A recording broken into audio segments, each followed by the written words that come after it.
Hi, Sustainable Parents. Flora McCormick here, licensed clinical professional counselor and early childhood mental health consultant and parenting coach, here to share with you how I had to suffer with a purpose. I've been talking recently a lot about suffering with a purpose, and this came from one of my coaching calls with my amazing clients that said this is like something that they think is needs to be wallpaper in their house because it has been so central to really seeing change in their family. And I had to suffer with a purpose myself last night with my 7.5-year-old and wanted to share about it. So picture this, you know, suffering with a purpose never happens in the best moments. It happens with life being messy and you feel bad, and yet then it leads to the best outcomes of your kids being more responsible. So I want to tell you how that happened in my family yesterday. So picture this. My son is 7.5. He has some like money from holidays and birthdays, and every now and then we let him spend it on something he chooses. Well, Sunday was a rainy day, and he decided, "Mom, can I buy a Lego at Target?" And I was like, "Yeah, you can." So he spent 30 of his own dollars, and then it was like we were supposed to go pick it up on Sunday night. We forgot. Monday we forgot. Tuesday we forgot.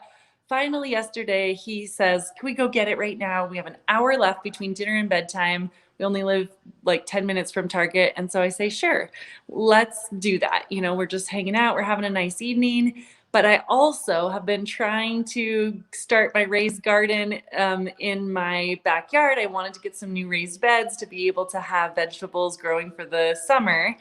And this happened all at once that I called a place. They happen to have two left, custom made, and I need to go get them right now. So I'm like, sorry, honey, I have to go back on my word of the Target thing, and we're going to go and get these raised beds, and we'll do it tomorrow.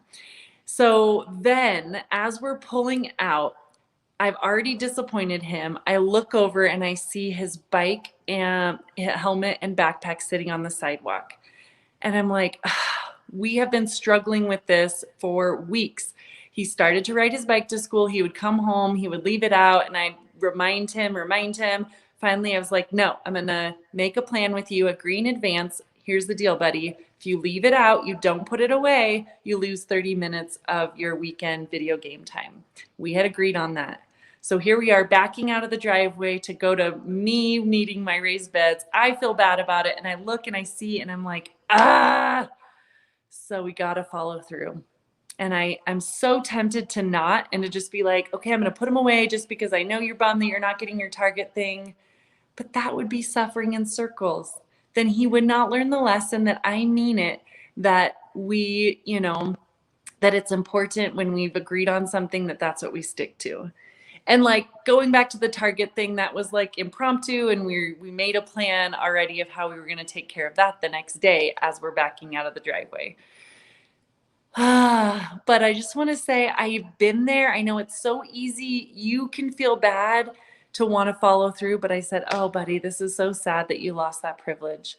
And he was upset for like 15 minutes. He was bummed. He was kind of huffing in the back seat of the car, but I did not react to his reaction. I knew why he was sad, and I knew that was a part of his learning process. And so I stuck to it, and I didn't want to. I know that whether it's like a tantrum that's going to happen in front of your mother-in-law, or a child whining at the grocery store that you think is going to turn into a scream if you say no, that it is hard to set those boundaries. But if you have made an agreement in advance, especially, and then you have conveyed it to them and they know what the possible outcomes are, that's your best teachable moment. If your kids are not listening to you, it's because you might not be suffering with a purpose, which means facing those moments you know are going to lead to upset, letting it lead to the upset, knowing that's how they learn that there really are boundaries. They don't learn as much from our words and our repeats. So I want to hear from you if you are committed to suffering with a purpose. As weird as that sounds, this is crucial to getting your kids to listen better. Say it below, suffering with a purpose, and let's all stand in solidarity that we can do this hard work because it's worth it. It's how our kids grow to be more responsible. Talk soon.